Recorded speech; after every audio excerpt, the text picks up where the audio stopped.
ಬೆಳಗಾವಿಯಲ್ಲಿ ನಡೆದಂತಹ ಘಟನೆ, ಕಂಡಕ್ಟರ್ ಮೇಲೆ ನಡೆದಂತಹ ಹಲ್ಲೆ, ಇದು ಯಾವ ಕಾರಣಕ್ಕೂ ಒಪ್ಪಲಿಕ್ಕೆ ಸಾಧ್ಯ ಇಲ್ಲ. ಮರಾಠಿ ಮಾತಾಡೋದಿಲ್ಲ ಅನ್ನೋ ಕಾರಣಕ್ಕಾಗಿ ಹಲ್ಲೆ ಮಾಡಿದ್ದಾರೆ ಅಂದ್ರೆ ಅದು ಅತ್ಯಂತ ಅಕ್ಷಮ್ಯ ಅಪರಾಧ. ಸರ್ಕಾರ ಕಟ್ಟುನಿಟ್ಟಿನ ಕ್ರಮ ತೆಗೆದುಕೊಳ್ಳುವುದು. ಆದ್ರೆ ನಾನು ಹೋರಾಟಗಾರರಿಗೆ ಇಲ್ಲಿನೂ ಮತ್ತು ಅಲ್ಲಿನೂ, ಮಹಾರಾಷ್ಟ್ರದಲ್ಲಿ ಮತ್ತು ಇಲ್ಲಿಯೂ ಕೂಡ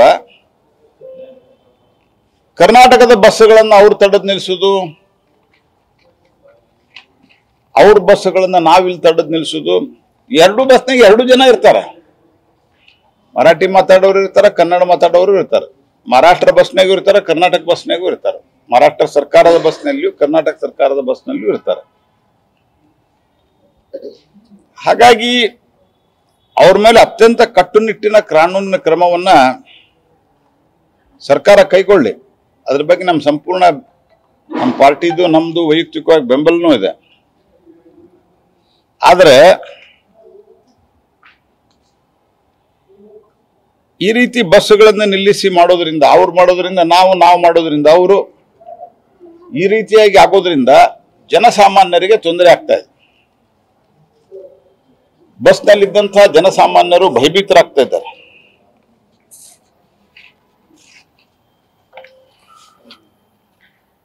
ಆನಂತರ ಕ್ರಮವನ್ನು ಕಟ್ಟುನಿಟ್ಟಾಗಿ ಕೈಕೊಂಡು ಈ ಪ್ರಕರಣದಲ್ಲಿ ಜನಸಾಮಾನ್ಯರಿಗೆ ತೊಂದರೆ ಆಗಲಂತೆ ಎರಡೂ ಸರ್ಕಾರಗಳು ಕ್ರಮ ಕೈಗೊಳ್ಳಬೇಕು ಅನ್ನೋ ಆಗ್ರಹವನ್ನ ನಾ ಮಾಡ್ತೇನೆ.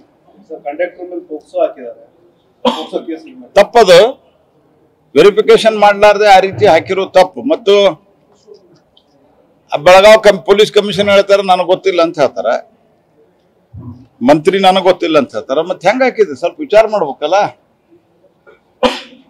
ಸರ್ಕಾರದಲ್ಲಿ ಯಾವುದು ನಿಯಂತ್ರಣ ಇಲ್ಲ ಅನ್ನೋದು ಇದರಿಂದ ಅರ್ಥ ಆಗ್ತದೆ.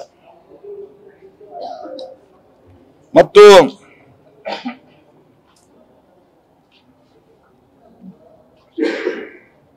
ಕಾಂಗ್ರೆಸ್ ಪಾರ್ಟಿ ಇವತ್ತಿನವರೆಗೆ ಸ್ಯಾಮ್ ಪಿತ್ರೋಡ ಹೇಳಿಕೆ ಬಗ್ಗೆ ನಾವು ಡಿಸ್ಟೆನ್ಸ್ ಮೇಂಟೈನ್ ಮಾಡ್ತೀವಿ ಅಂತ ಹೇಳಾರ. ಅವ್ರನ್ನ ಹೊರಗೆ ಹಾಕಿಲ್ಲ, ಸಸ್ಪೆಂಡು ಮಾಡಿಲ್ಲ.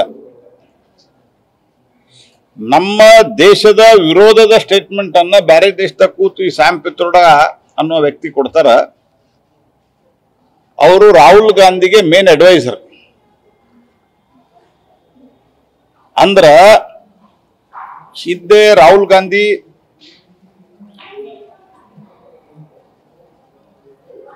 ಅತ್ಯಂತ ಕ್ರೂಷಿಯಲ್ ಟೈಮ್ದೊಳಗ ಚೈನಾ ಅಂಬಾಸಿಡರ್ನ ಭೇಟಿಯಾಗಿ ಮಾತುಕತೆ ನಡೆಸಿ, ಏನ್ ಮಾತುಕತೆ ನಡೆಸಿದ್ರಂತ ಇವತ್ತಿನ ತನಕ ಅವರು ಹೇಳಿಲ್ಲ. ರಾಜೀವ್ ಗಾಂಧಿ ಫೌಂಡೇಶನ್ ದುಡ್ಡು ತೊಗೊಂಡಾರ, ಅದಾದ್ಮೇಲೆ ಸ್ಯಾಮ್ ಪಿತ್ರೋಡಾನೆ ಅಂತ ಹೇಳಿಕೆ ಬರ್ತದಂತಂದ್ರ ಕಾಂಗ್ರೆಸ್ ಪಾರ್ಟಿ ಚೈನಾದ ಹಿತವನ್ನ ಕಾಪಾಡಲಿಕ್ಕೆ ಬದ್ಧವಾಗಿದೆಯಾ ಅಥವಾ ಭಾರತದ ಹಿತವನ್ನ ಕಾಪಾಡಲಿಕ್ಕೆ ಬದ್ಧವಾಗಿದೆ ಅನ್ನೋದನ್ನ ಸ್ಪಷ್ಟಪಡಿಸು.